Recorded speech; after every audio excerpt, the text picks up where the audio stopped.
Hello, what's up girls? Ayan, ang pagbabalik sa End War DOS. Ayan, gamit ko ngayon yung ating Silverback TAC 41 at syempre ang ating Project Gili. Ayan, so eto bakbakan na ng langgam.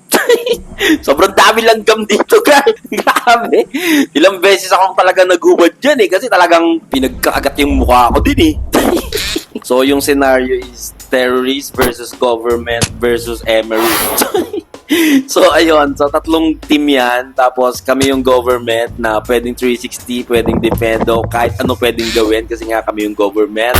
So, ayun. Ang pinaka-goal namin is makuha namin yung leader nila na si Tantoy. Ayan. So, syempre, pumwesto na ako agad sa alam mong hindi nila ako makikita. Sobrang perfect nitong gilisot ko yung Project Gili, gawa ni Project Gili kasi talagang effective siya, girl. Talagang mamaya makita nyo talaga kahit harap-harapan na hindi pa nila ako makita talaga, girl. At syempre, yung mga tumutugis ay natugis. Kaya naikutan ko na sila dyan, girl. Kasi talagang palumpalo din ako Ayan, ito si Popoy. Ayan, tinamahan ko sa dibdib. Ayan, medyo malapit yan. Sorry, Popoy, pero sa best naman kita binarel, diba? Oh. Pero pag tumama sa mukha, sabihin, sorry. Ayan, man. Ito na, yung nag-blend lang ako sa mga halaman, girl. Ayan, halos harap-harapan lang yan. At tinatamaan ko sila, tapos hinahanap nila ako. Talagang hindi nila ako makita, girl. Ayan, no? Silip ng silip yan. Silip ka dyan, girl. Teka lang. Nagmintis. Eto, sobrang hangin yan, girl. Tamo, yung kulay brown yung binabaril ko, hindi naman yung katabi niya doon sa ulo. Ayun. Tapos napakamot lang. Ayan. Siyempre, isa-isa lang. Oh, wag magmadali. Lahat kayo mabibigyan. Plakak. Usap na lang sila Siyempre, marami kayo dyan. Kailangan lahat kayo mabigyan talaga. Hindi naman ako madamot Ito, hindi ko sure kung sa kamay ba tinamaan o sa baril Pero, ayan. Pero ano naman yan? Naglakad na lang siya na para bang walang nangyari. Parang na-hit din, di ba? Alam mo parang walang ka na lang gana sa buhay.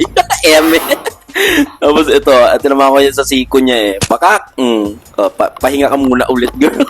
Kasi ano nila yan, base na nila yan, girl. Ayan, diyan ko na sila pinagbabarilat sa base nila. Kumpul-kumpulan sila talaga dyan. Pero hindi nila talaga ako nakikita dyan. Huli na nung nakita nila ako nung siguro napasobra ako sa galaw. Kasi talagang hindi ako masyadong magalaw-gaw dyan Talagang feeling ko talaga ako si Kiking Muskang. Kiking Muskang. Tapos syempre, ayan, sinugod na nila ako doon, girl, sa pwesto ko na yan. Dyan, sa may pinabaril ko na yan. Dyan ako nakapwesto. Yung maraming langgam, demonyo. Tapos, syempre, nag-back ako. Kasi, niratrat na nila ako, nahit ako So, nag-back ako, nag-respond ako. Di hinanting ko ulit sila, binalikan ko kasi ang dami na nila dyan. Tinatry na nilang kunin yung flag. Pero syempre, hindi tayo papayag. Kailangan muna kayong matsugi. Syempre, hindi magiging madali ang lahat. Ayan, eto na yung harapan naman na senaryo, no? Parang bakbakan lang talaga.